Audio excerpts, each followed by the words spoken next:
Friend, हम लोग पढ़ रहे थे क्लास 11th का चैप्टर नंबर 2 जीव विज्ञान। इसमें जीव विज्ञान में चैप्टर नंबर 2 था जीव जगत का वर्गीकरण।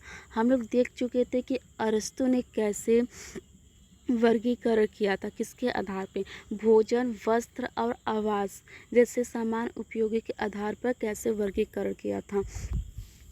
अब इसमें लिनियस का वर्गीकरण देखा गया था, जो दो जगत बनाए थे, इसे द्विजगत कहते हैं, प्लांटी एनिमेलिया में। किसमें? प्लांटी और एनिमेलिया में। फिर हम लोग देखे थे कि इसमें 5 जगत आर्यच वही टेकर द्वारा दिया गया था। 5 जगत को किस आधार पर वर्गीकृत किया गया था, इस पे हम लोग देख चुके हैं। 5 जगत कौन से थे? Monera, protista, fungi, Plantae, animalia. ठीक, इसको कोशिका के प्रकार, कोशिका भित्ति, केंद्रक झिल्ली, काय संरचना, पोषण की विधि, प्रजनन की विधि के आधार पर इसको विभाजित किया गया था।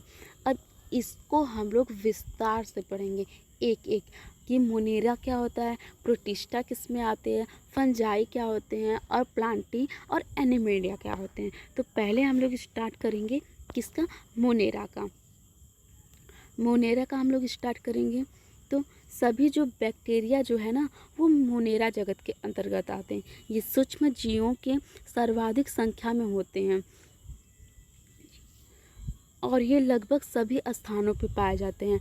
मुट्ठी भर मिट्टी में, जब हम लोग मुट्ठी भर मिट्टी उठाएंगे ना, तो उस पर सैकड़ों प्रकार के बैक्टीरिया देखे गए हैं।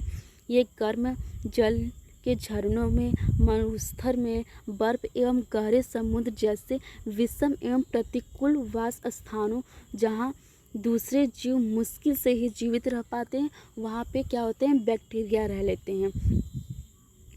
कई बैक्टीरिया तो अन्य जीव पर या उनके भीतर पर जीवी के रूप में रहते हैं। बैक्टीरिया को उनके आकार के आधार पर 4 समूहों में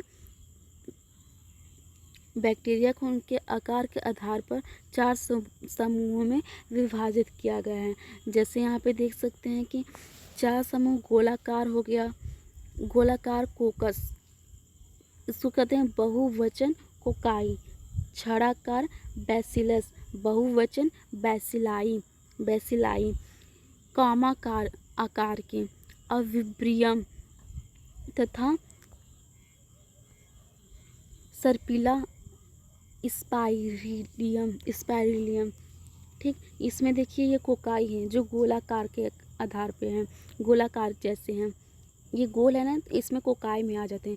गोले बैक्टीरिया जो होते हैं वो कोकाई में आ जाते हैं। अब बैसिलस इस छड़ा नुमा होते हैं, और स्पाइरिला, इसमें देखिए स्पाइरिला ऐसे सांप की तरह होते हैं। स्पाइरिला, इसमें कसाप पाया जाता है, स्पाइरिला में कसाप पाया जाता है। और विब्रियम जो कॉमा के आधार पर होते हैं ना, उसे विब्रियम में रखा गया है।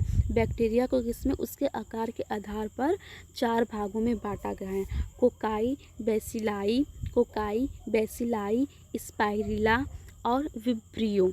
ठीक, यद्यपि संरचना में बैक्टीरिया अत्यंत सरल प्रतीत होते हैं। जो संरचना में अगर हम लोग बैक्टीरिया को देखेंगे तो ये सब बहुत ही सरल प्रतीत होते हैं, परंतु इनका व्यवहार अत्यंत जटिल होता है। इनका व्यवहार बहुत ही जटिल होता है।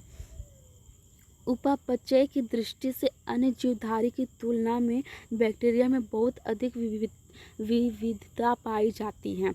उदाहरण स्वरूप वे अपना भोजन अकार्बनिक पदार्थ से संश्लेषित कर सकते हैं। अकार्बनिक पदार्थ जो होते हैं, कार्बन, हाइड्रोजन, ऑक्सीजन को छुड़ा के ये सब अकार्बनिक पदार्थ में आते हैं।